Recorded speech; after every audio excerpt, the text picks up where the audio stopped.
Arax, salut Arax, salut accompagné de ta sœur Maral, salut Maral. Je suis vraiment ravie d'être ici aujourd'hui pour vous faire une tradition culinaire arménienne spéciale Pâques, le çörek. Le çörek c'est quoi? C'est une brioche sucrée arménienne que l'on fait principalement pour Pâques. Pour les gourmands, c'est toute l'année, c'est à volonté. En tout cas, pour Pâques, c'est vraiment la symbolique alimentaire pure et simple avec les odeurs du Maalep, vous allez voir, avec les saveurs, avec les souvenirs d'enfance, que l'on soit du plus petit au plus grand. Vraiment, le çörek, c'est un symbole arménien, mais aussi chez les Grecs. Alors là, c'est une version Topalian. Oui, on a notre version çörek parce qu'on a un petit ingrédient secret qu'on en rajoute. On n'en dit pas plus. On n'en dit pas plus. On le verra tout à l'heure. Chez nous, les Chouines, c'est une vraie tradition, le çörek. On fait ça en famille, toute génération, les grands-parents, les parents, les enfants, on fait tout ça ensemble et ça prend toute la journée.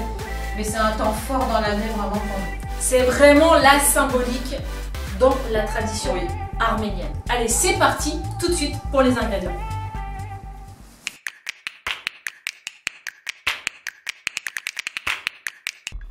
Pour 2 kg de farine de blé, vous allez réaliser environ 20-25 çörek selon la grosseur. Il faut ajouter 600 ml de lait, 2 cubes de levure fraîche du boulanger, 600 g de sucre en poudre, 8 œufs, 250 g de margarine, 250 g de beurre doux, 2 cuillères et demie à café de Maalep, des graines de nigel, de sésame ou encore des amandes effilées, ça c'est pour la décoration des brioches. Enfin, la Topalian Touch, c'est l'ajout de mastic, une gomme naturelle aux vertus multiples. Ces Grecs et des Arméniennes, ils ajoutaient dans leur nourriture, dans leur pâtisserie. C'est pour en même temps, avant, comme il n'y avait pas de chewing-gum, et on mâchait ça, c'est pour la digestion en fait. Ce qu'on peut dire aussi concernant le mastic, c'est que c'est utilisé comme effectivement du chewing-gum dans certains pays orientaux. Et dans les plats, lorsqu'on rajoute ça, surtout dans les mets sucrés, en fait ça donne une texture particulière au plat avec cette élasticité qu'on peut retrouver aussi parfois dans les crèmes glacées. Mais nous on le met dans le çörek, c'est pour retrouver cette texture un peu élastique.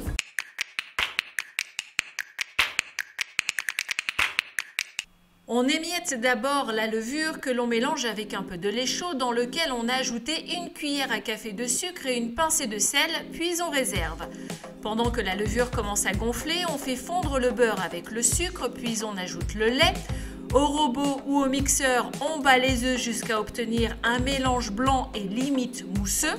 Et là, 2 écoles, soit on continue à utiliser le robot, soit à l'ancienne, on utilise la force de ses bras pour mélanger les ingrédients afin d'obtenir une belle pâte.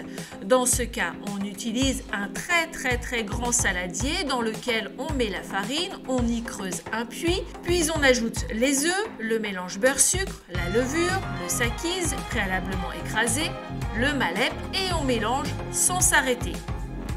Si vous utilisez le robot, vous gagnez effectivement beaucoup plus de temps. Aux œufs, il vous suffit d'ajouter au fur et à mesure la farine, le mélange beurre-sucre, la levure, le sakis et le Maalep. Dans les 2 cas, la pâte sera prête quand elle se décollera complètement et qu'elle formera une belle boule bien compacte. On va venir la couvrir et la maintenir au chaud pour qu'elle lève. On évite les courants d'air et on sort les couvertures. La tradition veut qu'elle gonfle toute la nuit. Une fois la pâte prête, on la partage en boules de la grosseur souhaitée selon que vous désiriez des petits ou des gros çörek. On confectionne les tresses en transformant les boules en boudin. On les dispose dans un plat allant au four, laissé à nouveau reposer au chaud pendant au moins 1 à 2 heures sous couverture. Attention à bien espacer vos tresses qui vont encore gonfler. Dorez les brioches de jaune d'œuf, puis saupoudrez de nigel, de sésame ou d'amandes effilées, puis faites cuire dans un four chaud 20 minutes environ à 175 degrés. Pour les plus gourmands, vous pouvez aussi fourrer vos brioches de chocolat. Et voilà, c'est prêt. Belle fête de Pâques à tous!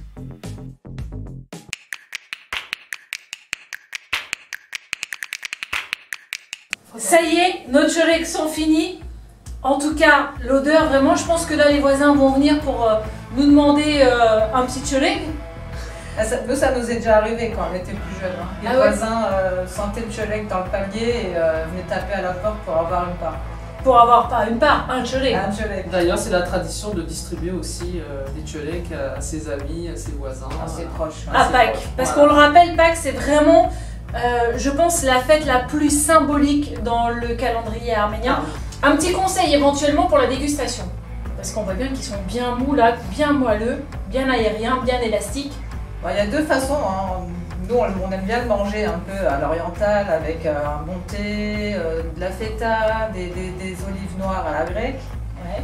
Et puis à la façon de nos enfants, où ils vont badigeonner de Nutella et ils vont se faire tout autant plaisir. Voilà. Donc avec de la pâte à tartiner, donc soit forme sucrée, soit avec la forme salée, pour tous les goûts. Alors là, on l'a fait pour Pâques. Encore une fois, on peut le faire toute l'année, le mettre au congélateur et en sortir à volonté. C'est très rapide et c'est délicieux. Merci encore, bon appétit, bien sûr. Et nous, on passe à la dégustation, vous nous en voudrez pas. À bientôt.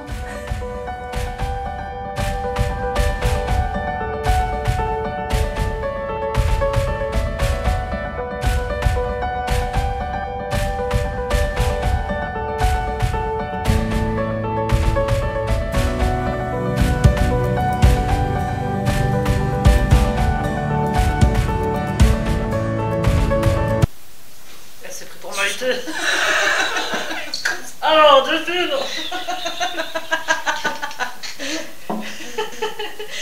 on découvre la pâte. La pâte, tu le vois, elle est bien complète.